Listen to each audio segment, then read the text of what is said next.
business entrepreneur, business coach as well. Yes, sir. And we want to obviously thank Pedros for connecting us with you as well, Yep. because Pedros is a brilliant mind when it comes to entrepreneurship, helping businesses scale, not 2 times, not 3 times, but 10xing it. Yes. And you were actually one of his coaching clients as well, and have scaled your businesses and are helping your boys scale their business, Yep. and now are helping other individuals scale their business as well. Yes, sir. So, really quickly, let's kind of dive into it. I mean, what were you doing originally? What was the business that you first started with? 26 years ago, construction, just general construction, turned into home builder, major renovations, and just big projects over the years. And the economy up and down, things changing in New Jersey, not much land left. So then things started going to like total customization, where people were buying houses and $500 to $1 million, and we were putting $500 to $1 million in it. People were saying they're buying $1 million fixer uppers. So basically in Jersey, there's nothing left to build on. So people are buying things and literally doubling, tripling the size. So that's kind of like the angle of everything. But the industry, to me, it wasn't sexy anymore. It's not sexy anymore. Like when you're doing things in the beginning, you get excited, you see results, you do things, and you just kind of like pan out. You're like, this is it. There's nothing else to do. Like building a house is building a house.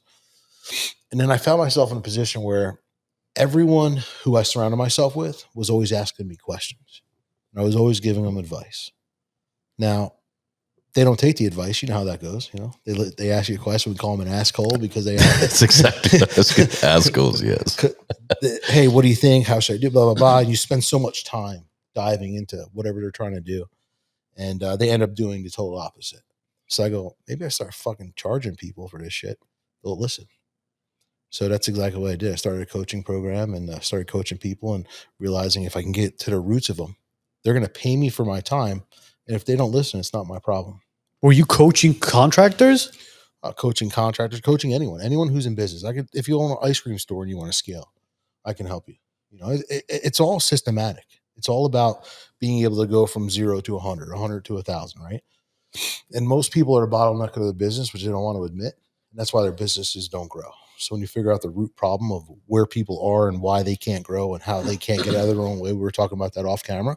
If you're trying to do everything and be good at everything, you're going to get stuck. You're going to go to a certain threshold and you can't grow anymore. There's so many people out there that are better than us at everything. And if we could find those people and put them in place, what do we get? Our time back, right? Which is our most valuable asset, which people don't understand. I work 100 hours a week. Well, I don't, and I have time. Time is more valuable than my time in. How do you overcome the objection of, you don't understand my business. You've never been in healthcare or transportation or tech, or how do you overcome that objection? I say, yeah, well, I may not understand your business, so help me understand your business. And then I ask them a whole bunch of questions about their business, and it's usually find it relevant, where the problems are, where their thresholds are, where they're stuck, is a common theme with everybody. We don't have the money. We don't have the time. Want to hire more people. Don't have the resources. All this different kind of stuff. It's always the same answers from everybody on why they're stuck. I don't think they're answers, though. I think they're more excuses at that point. Of course. Because once you begin to delegate certain tasks to other individuals, you notice that you free up more time for yourself in order to, as you mentioned, scale your business. Yeah.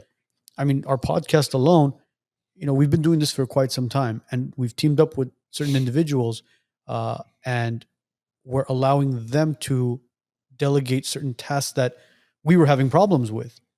Now, this is fairly new, that whatever we've started, but all three of us guaranteed know that it's going to boost us to a completely different level, because now we're not sitting there Monday through Sunday thinking, all right, was this a good clip? Was that a good reel? Was this good content? Was that good content? We just take it, send it over to them. They handle everything for us.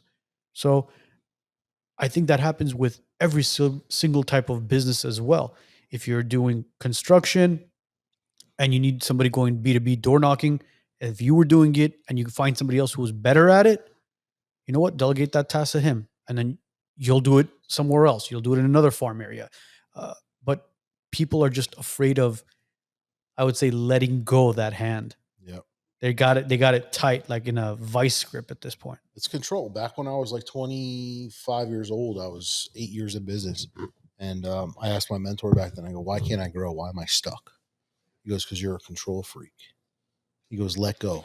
Give other people the job. You can't swing the hammer, do the estimate, make the phone calls, and do everything and run payroll and expect yourself to have a good life because there's only so much time in a day. So the whole way to build business and build yourself into a portion of that place where you want to be is putting the right people in place, because you're never going to build it by yourself. If you do build it by yourself, it's going to be kind of like a glorified job. You're going to work so many hours, be able to do so many things, but you're going to lose so much time that you could be doing other things with. I think freeing up your mind as well, being able to clear your head from business when you go home. A lot of entrepreneurs who start in the beginning, the control freak that you were talking about, right?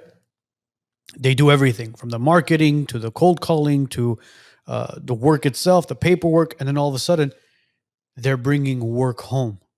Mhm. When you bring work home, it's a recipe for disaster, because now you're not spending time with your wife, you're not spending time with your kids, your mind is back at the office. Back when I hired my transaction coordinators in the beginning, it was so difficult for me because I was so used to getting the paperwork, filling everything out with the client, and then sending it over to the other agent. And then when I originally hired her, she goes, "Don't worry about anything. Let me handle this for you." How long did it take me? Probably like 2-3 months for me to realize that, okay, no shit, she knows what she's doing. Just leave it alone. You're no longer responsible for this. This is no longer your job. But a lot of people have a difficulty with that. There's so many people that are low entry employees that are okay with that. And if you could just pay them what they want to get paid, they're going to produce way more than you can in the amount of time that they're spending. For example, let's use the construction industry. So let's say I was the one making the calls, doing the emails, everything, scheduling everything, doing everything. Now I bring in an office manager, I bring in a project manager, I bring in a sales guy, and I got a lead foreman. Now, what does that do for me? That allows me to see the operations, have systems and processes in places to see, where the KPIs are, where everything's going and how things are growing, and to see who is maybe good or not good for this role, who needs to be replaced, and who's producing the most. And if you give people the freedom to be good at their craft or whatever it is that they're doing for you, they're going to do an amazing job. What's a KPI? Key performance indicators. So like certain things for any company where you want to scale, what's going on based on follow-up, whatever it is, closing, turnaround time for a job, whatever it is. All these different things will be performance indicators based on where you're trying to be and what's actually happening. And then you can kind of see where your error of improvement is. So if you look at the average, or not average, but if you look at business revenue nationally, right? About 5% of businesses do $1 million a year. 5 to 6, that's the range, that do $1 million top line. Now, if you go up to 5 million, you're talking about 1.5% of business owners do 5 million top line revenue. At what point, which is obviously a very small percentage, so at what point is the expectation where like, okay, now I need to have this assignment delegated, or this other task delegated, or this department has to have its own manager and whatnot? At when does a business owner decide, okay, now I'm making 200 grand a year, $500,000 a year, $1 million a year, to make those transitions and to be able to kind of, I guess, scale at that point? I think most business owners got to be like frustrated to a point where they're like, what the fuck do I do? Because if the frustration kicks in at one point where you're just like, enough is enough. I'm working so many hours, I'm doing so much, but I'm not getting the results that I deserve. And I believe a low percentage of people are ultimately successful because they let go and they realize it takes a team to build an embassy, like something big. When the small guy wants to do everything himself and doesn't want to share the income, share the money, because the more I bring in, the more for me. But you're only capped out because you only have so much time. And that's what they don't understand. So there comes a point of frustration where your marriage suffers, your children suffer, you suffer of maybe some kind of health issue or something. And then you realize, like, if I'm not out there doing it, this is what happens to me. And it's kind of like you get a wake up call. So a lot of content I put out there is just like telling people, like, you're not alone. You know, you're not the only one. Everyone's in this boat, but you got to realize it. You got to admit it first that, like, this shit sucks. Because you talk to a percentage of business owners who are making 100 grand a year, 200 grand a year, life's great. But it's not. They're working more than the average employee, making less than them because they're putting 3 times the hours in, and the amount of responsibility that they have on their back causes heart attacks. I think that's the challenges of understanding. Okay, is this what aspect or which department, what area of my business can I let go of? That's not because people have obviously there's you don't have the confidence as far as who you hire, whether or not they're going to screw up that task or going to be able to run that department right. It takes time to develop the trust. So in order to be able to let go of that task or department, it's a matter of, okay, let's bring somebody in, let's train them, and hopefully they do well and they don't quit by the time they actually know what the hell they're doing. Because part of the challenge of being a business owner is you bring somebody in, right? It's just like dating. They're in their best behavior during the interview. They're not going to tell you what a screw up they are, and they'd rather the first question they're thinking is, "Oh shit, how much paid time off do I have, and how many sick days can I actually utilize?"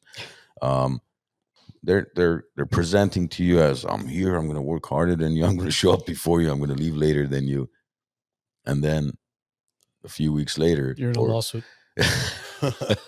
so Those are common. you know that's the challenge as a business owner. Or even if they are sometimes good enough, you train them and they've started at X amount of dollars. Let's say you hired them at $30 an hour because they don't have experience. But now 3 to 6 months later, you've given them the experience and the training they need. Now they're shopping out there. Well, if you pay me 35 or 40, I'll come to you. And now you lost this guy, gal, and all of a sudden you're back to square one. Let me hire. So now you hire somebody else and train them again. That's one of the most frustrating things as a business, a small business owner especially, is you feel like you're constantly retraining people because you lose so many people due to, now I know what I'm doing. I think I have a higher value. Okay, why don't you stick around and you'll get paid your value? There's no integrity as far as, well, he or she spent the time to train me. Maybe I should stick around and be loyal here because grass is not always greener on the other side just because they're going to pay me 10, 15% more. So I think a lot of that is made up in our head. But if we create culture, Hmm. people will stay for a lower wage for good culture. They love their environment. They love who they're around. They love working with who they're working. If they love the freedom that they have based on the things that they can do, I think people will stay at a decent rate versus wanting to go somewhere else. It's when people don't feel that they're part of a team. People don't feel like they're part of like some kind of atmosphere of where they walk in, they're the outsider. That's when they want to look elsewhere. But when they come in and there's like camaraderie there, and but they know their job and they know their role, I think it creates a different expectation for us as leaders and owners to know that if we create the right things and pay, not below average, but average, or you pay somebody just a little bit more, they may produce a lot more. But outside of that, you were asking where do you start? I believe you always start with the lowest seed, which is answering the phones, making the emails. That's where you start. You take the tasks that are the lowest paying, and you as an owner, get rid of them. Because if you're doing the lowest paying tasks, that's a big problem as a business owner.